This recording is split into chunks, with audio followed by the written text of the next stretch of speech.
Hello everyone, welcome to a new video of Hash Development series. And in this video we'll discuss about the closure. अभी हम लोग closure के बारे में discuss करेंगे. Closure एक मतलब थोड़ा ट्रिकी पार्ट है सबके लिए, जैसे कि मतलब लिखना उसको थोड़ा डिफ़िकल्ट लगता है. ठीक है, तो हम लोग कोशिश करेंगे उसको ट्राई करेंगे उसको मतलब समझने के लिए. ठीक है, बेसिकली क्लोजर होता क्या है, एक एनोनिमस फंक्शन बोल के आप सोच सकते हैं. एनोनिमस मतलब क्या है कि उसका नाम नहीं हो सकता. और जैसे हम लोग लिखते हैं फंक सम लिखते हैं, तो ऐसे फंक लिखने की ज़रूरत नहीं है कुछ कीवर्ड. ठीक है, लेकिन काम तो ये करता है फंक्शन जैसा. इसको हम लोग ला के वेरिएबल में भी स्टोर कर सकते हैं, किसी को पैरामीटर के हिसाब से भी पास कर सकते हैं, और इसको बाद में मतलब एग्जीक्यूट भी लेटर ऑन कर सकते हैं, मतलब बाद में भी एग्जीक्यूट कर सकते हैं फंक्शन कॉल के बाद. तो देखेंगे बेसिकली क्लोजर कैसे लिखा जाता है. ठीक है, तो मैं क्या आपको एक सिंपल सा क्लोजर लिख के भी दिखाता हूँ. मान लीजिए मैं लेट लिख दिया, फिर ग्रेट एक वेरिएबल बना दिया यहाँ पे लेट कॉन्स्टेंट. मैं अभी क्या बोल रहा हूँ, इसका बॉडी बना रहा हूँ. ठीक है, देख सकते हैं जैसे कि फंक्शन में कुछ होता है. मान लीजिए मेरे को फंक्शन लिखना है, तो मैं क्या करता, यहाँ पे लिखता फंक्शन ऐसे लिख के मैं यहाँ पे क्या करूँगा, अगर मान लीजिए मेरे को फंक्शन को पास करना है तो मैं क्या करता, यहाँ पे लिखता, फिर सम को ला के यहाँ पे ऐसे रखता. ठीक है, जबकि यहाँ पे दिखा रहा है constant grade in fact to have type which में भी अनएक्सपेक्ट. ठीक है, तो ये वार्निंग दिखा रहा है, उसको छोड़िए. तो मैं क्या कर सकता हूँ, देखिए यहाँ पे फंक्शन को मैं ऐसे लिख सकता हूँ, ये मेरे को पता चले फंक्शन है. ठीक है, लेकिन जब मैं क्लोजर को ऐसे लिखता हूँ तो क्लोजर के लिए ऐसे कुछ नाम लिखना ज़रूरी नहीं होता है. तो मैं बॉडी बना दिया, फिर मैं क्या किया, उसके अंदर जाके लिख दे रहा हूँ प्रिंट हेलो वर्ल्ड. ओके, ठीक है. अब मैं जब इसको प्रिंट करूँगा तो कैसे प्रिंट करूँगा, मैं लिखूँगा ग्रीट, और ऐसे खाली ऐसे लिखने से देखिए मैं इसको भी रन करूँगा मान लीजिए, तो ये क्या दिखाएगा देखते हैं. तो ऐसे दिखा रहा है, मतलब ऐसे कोई रिटर्न नहीं हो रहा है, प्रिंट नहीं हो रहा है. तो मेरे को इसके लिए क्या करना पड़ेगा, फंक्शन जैसा ऐसे ब्रैकेट देना पड़ेगा. ठीक है, अभी मैं जब प्रिंट करूँगा इसको तो आ रहा है हेलो वर्ल्ड. ठीक है, तो ये था एक बेसिक सिंपल सा क्लोजर कैसे लिखते हैं. तो अभी थोड़ा एडवांस थोड़ा देखते हैं, जैसे पैरामीटर कुछ पास कर सकते हैं कैसे. मान लीजिए मैं एक क्लोजर बना रहा हूँ आर्ट. ठीक है, ये आर्ट करेगा, कैसे लिखना है तो ऐसे लिख दिया, हम लोग बॉडी बना लिए.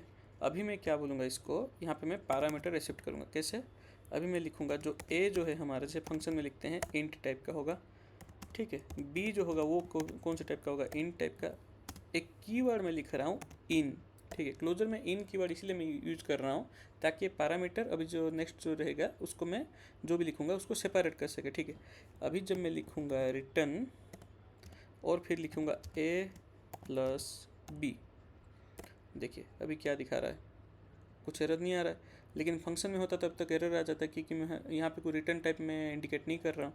ठीक है, तो मैं ऐसे अभी क्या करूँगा, देखिए मान लीजिए प्रिंट, और मैं कैसे बुलाऊँगा उसको, वही ऐड. अब मैं पहले बोला था कि जैसे इसको ब्रैकेट देना पड़ेगा, और ब्रैकेट के अंदर मैं क्या करूँगा, वैल्यू पास कर लूँगा, मान लीजिए 3 और मान लीजिए 5. ठीक है, देखिए यहाँ पे मैं कुछ ओमिटिंग लेवल नहीं दिया हूँ, यहाँ पे भी नहीं दिया हूँ, लेकिन ऐसे यहाँ पे जो आर्गूमेंट लेवल्स वगैरह है उसमें कोई भी लिखना नहीं पड़ रहा है. डायरेक्ट मैं अभी जब इसको रन करूँगा तो क्या आ रहा है, देखिए 8 आ जाएगा आंसर, 8 आ गया. तो ये था कैसे पैरामीटर ले सकते हैं क्लोजर को. अभी थोड़ा ट्रिकी पार्ट, और थोड़ा ट्रिकी पार्ट है, जैसे कि closure as a function parameter. ठीक है, तो मैं ये लिखता हूँ एक फंक्शन बना रहा हूँ परफॉर्म ऑपरेशन. ठीक है, इसको थोड़ा अच्छे से समझिए क्योंकि क्लोजर जो है वो थोड़ा डिफिकल्ट वाला चैप्टर है. ए मैं इसको बोल रहा हूँ पैरामीटर में लेगा इंट टाइप, फिर मैं बोल रहा हूँ बी जो होगा वो भी लेगा इंट टाइप. ओके, फिर मैं बोल रहा हूँ ये क्या ऑपरेशन करेगा, ऑपरेशन ये भी लेगा. ठीक है, इसको मैं बोल रहा हूँ ये क्या करेगा, इंट कॉमा इंट. ठीक है, और ये क्या रिटर्न करेगा, एक इंट टाइप. ठीक है, अभी ये हो गया हमारा फंक्शन के अंदर एक क्लोजर को हम लोग पास कर दे एज एन आर्गूमेंट. देख सकते हैं जैसे कि इंट और इंट टाइप का पैरामीटर, और वो भी रिटर्न क्या करेगा, इंट टाइप. ठीक है, अभी मैं क्या करूँगा, यहाँ पे जब मैं लिखूँगा प्रिंट और ऑपरेशन, और मैं उसको जब बोलूँगा ए कॉमा बी. ठीक है, तो देखिए कुछ एरर आ रहा है, नहीं आ रहा है एरर. अभी मैं क्या करूँगा, परफॉर्म एक्शन, ए में मैं पास करूँगा 4 और बी में पास करूँगा 2, और ये ऑपरेशन में क्या पास करूँगा, यहाँ पे मैं लिखूँगा ऐसे. देखिए जो ऑपरेशन जो हमारा है, मैं इसको कैसे लिखूँगा, इसको काटो, फिर इसको कर्ली ब्रेसेस के अंदर लिखना पड़ता है. कैसे, $0 मल्टीप्लाई $1। देखिए अभी जब मैं इसको प्रिंट करूँगा तो क्या आ रहा है आपको, देखिए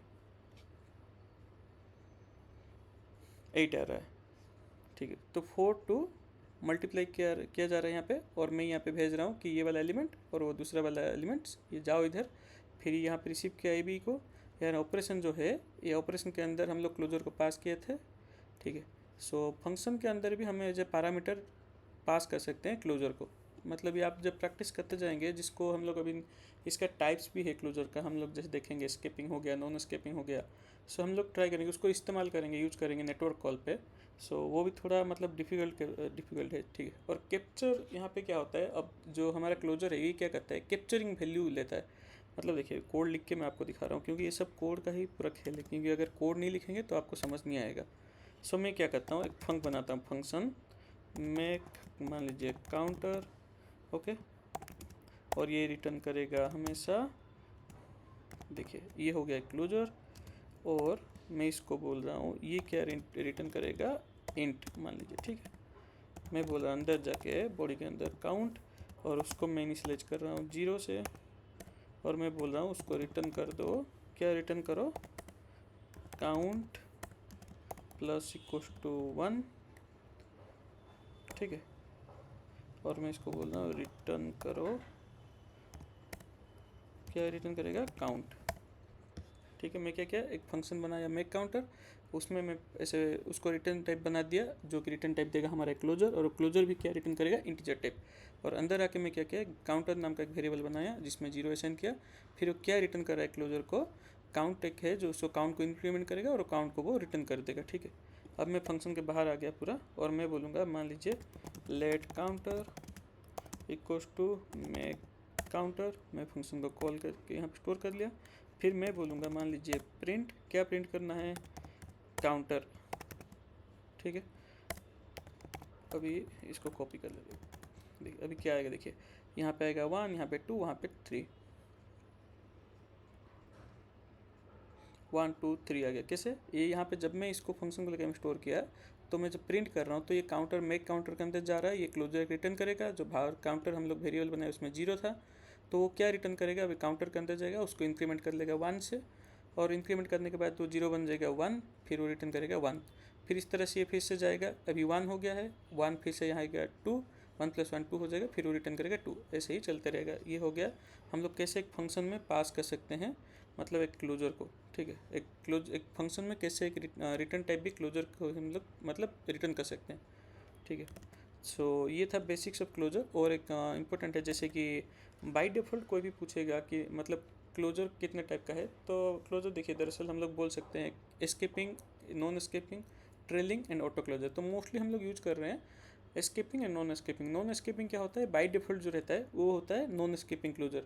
और हम लोग को एस्केपिंग कब चाहिए, अभी हम लोग चाहते हैं कोई फंक्शन रिटर्न होने के बाद एक क्लोजर जब रिटर्न हो, तब हम लोग यूज करेंगे मतलब एस्केपिंग क्लोजर। और उसके लिए क्या लिखा जाता है, @एस्केपिंग कीवर्ड, ठीक है। तो एक एस्केपिंग क्लोजर कैसे होता है उसको हम लोग देख लेते हैं, चलिए।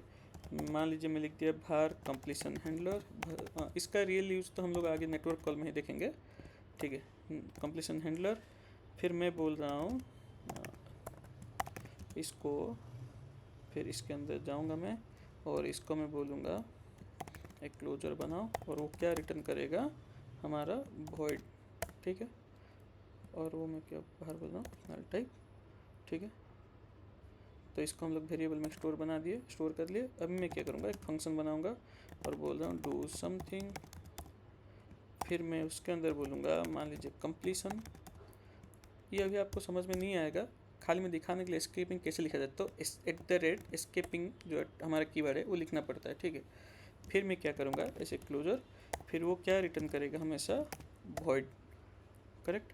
अभी मैं आ गया फंक्शन के बॉडी के अंदर, और यहाँ पे मैं बोलूँगा कंप्लीशन हैंडलर हमारा इक्वल्स टू कंप्लीशन, ओके। और यहाँ पे भी मैं आ गया, बॉडी ये दिखा रहा है main actor isolated at completion handler can not be, okay. तो यहाँ पे मेन एक्टर ऐड करने के लिए बोल रहा है, ओके। सो ये मेन एक्टर वगैरह सब बाद में ही मतलब स्विफ्ट यूआई जब करेंगे तब पता चलेगा कैसे थ्रेड में सब काम आता है। मेन एक्टर हो गया, ये सब, ठीक है। सो यहाँ पे क्या करते हैं, मैं लिखूँगा डू समथिंग, और यहाँ पे पूछ रहे कोड क्या करना है, मैं बोल दूँगा प्रिंट, उसको बोलूँगा closure executed, okay, executed later. अभी मैं आके बाहर बुलाऊँगा कंप्लीशन हैंडलर क्लोजर को, ठीक है, और ये ऑप्शनल टाइप था इसलिए इसको बुला लेते हैं। सो आउटपुट क्या आएगा, क्लोजर एग्जीक्यूटेड लेटर। देखिए कैसे